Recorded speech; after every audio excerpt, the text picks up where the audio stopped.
शुगरसाठी दुधीचा पराठा.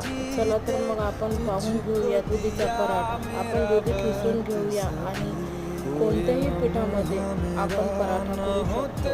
हा एकदम सोपा आणि चवीलाही आणि पौष्टिक आहे. ज्वारीच्या पिठामध्ये, गव्हाच्या पिठामध्ये व चणा डाळीच्या पिठामध्ये तुम्ही करू शकता.